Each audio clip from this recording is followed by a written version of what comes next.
안녕, 오늘 알아볼 귀신은 귀신 숲의 함정 야조기입니다. 야조기는 멧돼지의 모습을 한 귀신이죠.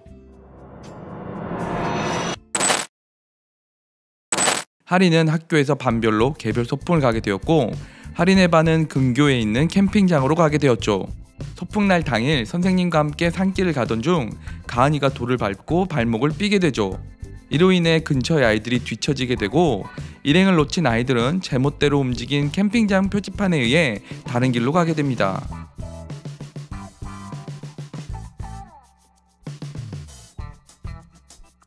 잘못된 길로 한참을 가던 아이들은 어마어마하게 큰 나무를 발견하게 되는데, 그 나무는 현우가 귀신의 숲 이야기를 하면서 보여줬던 나무였죠.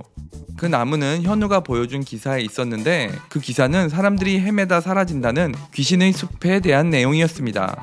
아이들은 선생님들에게 전화하려고 했지만 전화가 터지지 않았고, 심지어 고스트볼도 작동하지 않았죠. 아무리 걸어도 그 나무의 근처를 맴돌던 아이들은 결국 밤이 되어 나무 근처에서 밤을 보내기로 합니다. 하리는 혹시 모를 상황을 대비해 아이들이 가진 먹을 것을 모두 모아 적절하게 나누어 먹을 것을 주장하죠. 그러나 아이들 중 하나가 자신이 가진 간식이 제일 많다고 반발하고, 이에 동참한 남자아이와 함께 따로 행동하게 되죠. 둘은 캠핑장의 불빛을 발견하고 다른 아이들에게 이를 알리지 않은 채 캠핑장으로 돌아가지만, 이는 야조기가 만들어낸 환상이었죠. 그리고 밤에 경계를 서던 중 현우에게만 떠넘기고 혼자 자려고 했던 남자아이와 부족한 물을 밤에 몰래 혼자서 마시던 여자아이, 그리고 겁에 질려 혼자 도망치려는 여자아이까지 차례차례 야조기가 보여준 환상에 속아 야조기에게 당하고 말죠. 하리와 가은이, 현우도 야조기에게 쫓기게 되는데, 가은이의 다친 발목으로는 도망가기가 어려웠습니다.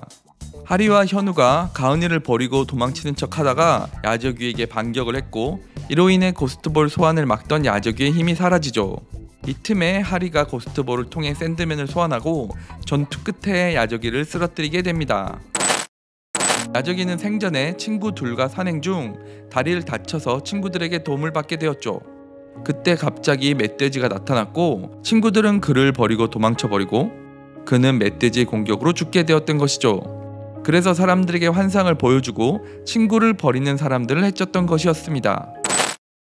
야조기는 멧돼지의 전형적인 코와 구강구조, 그리고 커다란 엄니를 가지고 있죠. 그는 아메리카 원주민의 복장에서 모티브를 가지고 온 것과 같은 복장을 하고 있습니다. 상대에게 환상을 보여주는 능력이 있는데, 상대가 아는 환경이나 사람까지 만들어냅니다. 숲을 만들거나 독수리, 멧돼지 떼를 소환해서 직접적인 해를 입힐 수도 있습니다. 야조기의 야는 들을 나타내는 말입니다. 저는 돼지를 뜻하는 말이죠. 그대로 해석하면 들에 사는 돼지라는 뜻인데, 야는 사람과 살지 않는, 들에 산다는 의미에서 길들이지 않은 무언가를 뜻하기도 해요. 그래서 야생 돼지를 뜻하는 말이고, 순 우리말로는 멧돼지이죠. 멧돼지는 매와 돼지가 합쳐진 말인데, 매는 순 우리말로 산이라는 뜻입니다. 그래서 멧돼지의 뜻은 산돼지가 되죠. 멧돼지는 유라시아 대륙 및 아프리카 북부에 널리 분포하여 사는 동물입니다. 사람들의 손에 의해 현재는 아메리카와 오세아니아에서도 살고 있죠.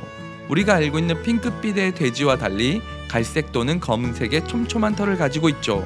그리고 날카로운 송곳니가 있어 질긴 나무를 자르거나 싸울 때 무기로 사용됩니다. 사실 멧돼지와 돼지는 매우 다르게 생겼지만 같은 동물이라고 할 수 있어요. 개들도 생김새, 크기가 다양하게 있지만 모두 같은 동물, 개인 것과 같죠. 야조기는 생전에 다리를 다친 상태에서 멧돼지의 공격을 받게 되었는데요.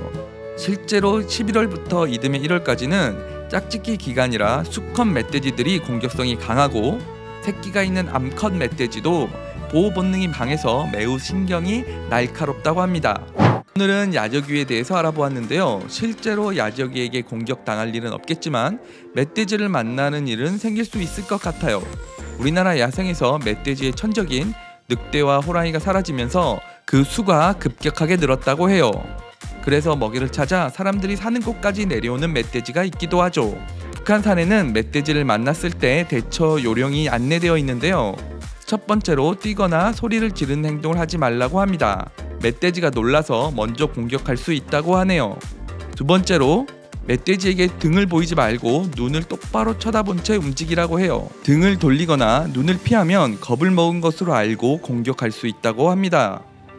세 번째로, 흥분한 멧돼지를 만나면 나무나 바위가 있는 곳으로 몸을 숨기라고 합니다. 혹시 사람들이 사는 곳으로 내려온 멧돼지를 만난 경우에는 이미 멧돼지가 매우 흥분해 있을 가능성이 높기 때문에 가능한 한 빨리 몸을 피하는 것이 좋다고 하네요. 그럼 다음에 만나요. 안녕. 구독과 좋아요를 많이 부탁해요.